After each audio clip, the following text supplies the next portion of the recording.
Adik-adik. Oke, teman-teman aja ya. Nah teman-teman ini sebelumnya terima kasih banyak karena sudah hadir pada kesempatan hari ini. Nah jadi sebelumnya perkenalkan, aku Arno sebagai mahasiswa Fakultas Kedokteran yang hari ini diundang untuk memberikan materi terkait waspada gigitan ular.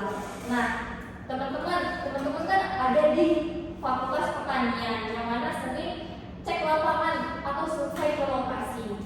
Nah teman-teman ada nggak di sini yang pernah digigit ular? Belum. Iya, silakan. Namanya siapa? Nama saya Ade. Oke, Kak Ade gimana pengalamannya? Jadi dulu pas lagi sampai lapangan tiba-tiba saya digigit ular, tapi saya juga nggak tahu itu berusaha apa enggak.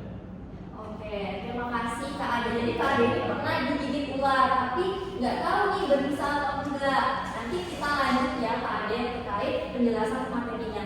Nah, jadi nanti materi yang akan kita bahas itu adalah terkait dari apa aja sih jenis-jenis ular yang perlu kita waspadai, sama dari tanda-tanda gigitan ular, dan dari ingat ada do and don'ts-nya, larangan-larangan yang seharusnya kita tidak lakukan.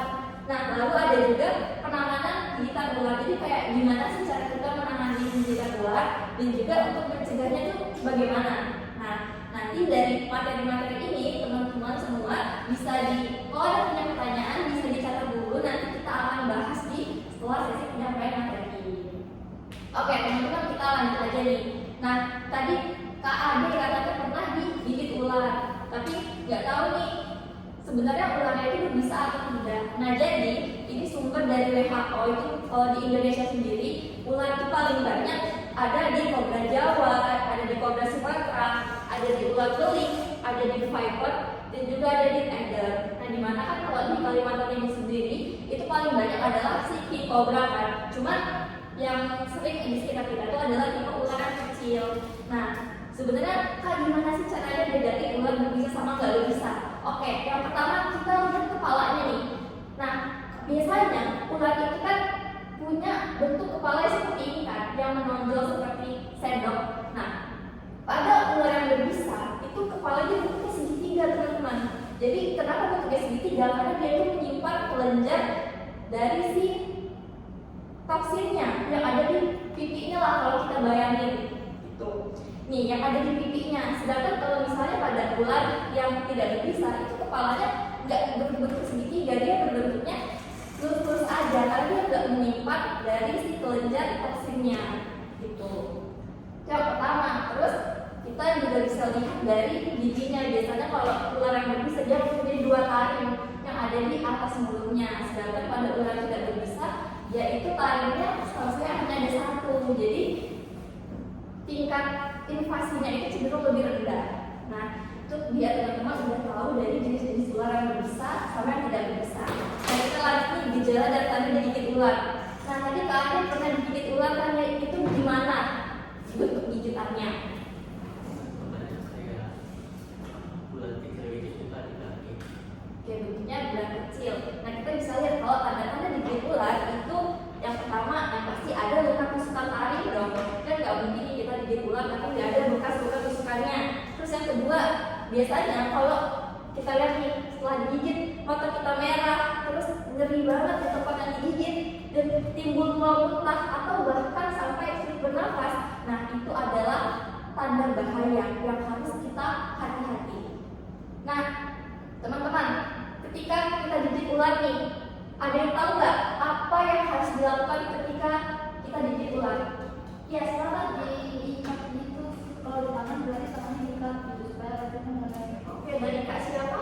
Kak Ica. Kak Ica, dari Kak Ica berpendapat kalau digigit ular itu harus diperban, diikat tangannya. Ada punya pendapat yang berbeda? Silakan. Saya pernah tahu di bulan kemarin katanya kalau harus digigit itu kita bisa. Bisa. Oke, dengan Kak siapa? Robert. Kak Robert katanya kalau digigit itu dihisap.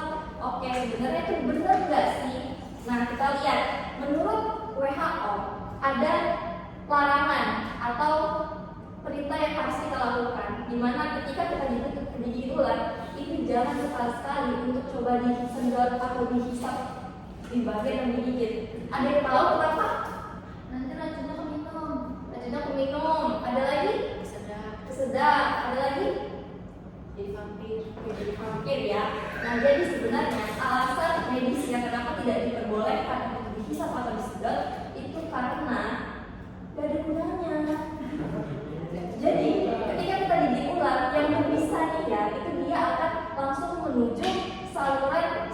imun lah namanya, saluran limfatik.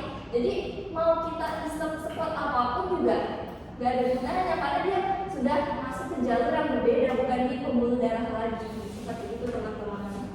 Nah, teman-teman udah tahu nih do and don'ts-nya. Sekarang kita untuk penanganannya. Untuk penanganan kita ular, teman-teman bisa ingat tenang. Ingat apa teman-teman? Tenang. Nah, jadi di tenang itu T-nya adalah tenangkan diri korban. Ini posisinya kita sebagai penolong ya. Yang pertama, ketika kita ada orang gigit ular, ya pasti tenangin dulu, jangan sampai panik. Itu T. Terus E-nya adalah evaluasi lukanya. Kalian lukanya, oh apakah dia tambah merah, tambah memar, atau dia bisa sampai sesak nafas? Itu kita lihat. N, non movement anggota gerak. Ketika kita digigit ular, jangan coba sekali-kali untuk menggerakkan anggota yang digigit. Kenapa? Karena kan tadi dia masuk ke jalur sistem yang berbeda kan. Kalau digerakin dia akan cepat menuju jantung sehingga resiko kematiannya cenderung lebih tinggi. Nah, lalu A, yang pasti amankan kondisi luka dari tindakannya asal. Jangan disedot, jangan dihisap, jangan dikasih minyak-minyak dan obat tradisional, itu nggak boleh sama sekali. Terus N-nya, nafas dan dipantau. Kita cek nih, oh dia ini ada timbul reaksi berat enggak, kayak sesak nafas. Kalau misalnya ada, kita masuk ke G, gas ke rumah sakit. Apapun kondisinya langsung kita bawa ke mana teman-teman? Ke rumah sakit. Benar sekali. Itu untuk penanganannya. Ingat apa? Ingat ke penanganan. Lalu untuk pencegahannya nih, sebenarnya kita bisa mencegah dari gigitan ular ini dengan sigap.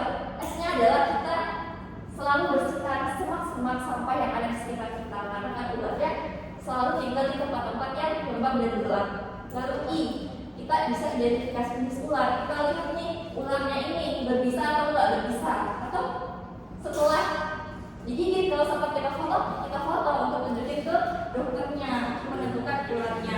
Lalu G, gunakan bambu atau tempat tidur yang tinggi untuk melindungi kita supaya tidak tergigit.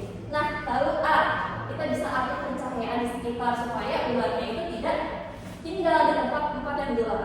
Lalu P adalah pandu darurat yang diperlukan. Misalnya nih ada kasus berita kemarin di plafon itu ada ular anak-anak, ada anak rendah, itu kita bisa memadamkan kalau kita sendiri nggak bisa menanganinya.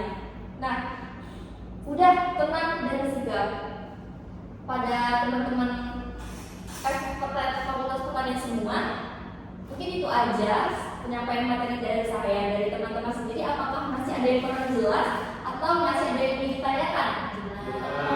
Jelas. Baik, kalau begitu saya ucapkan terima kasih kepada teman-teman semua karena sudah mendengarkan. Semoga apa yang saya sampaikan hari ini dapat menjadi ilmu dan teman-teman juga bisa terapkan, bisa sharing atau praktikkan langsung jika ketika digigit ular. Terima kasih. Assalamualaikum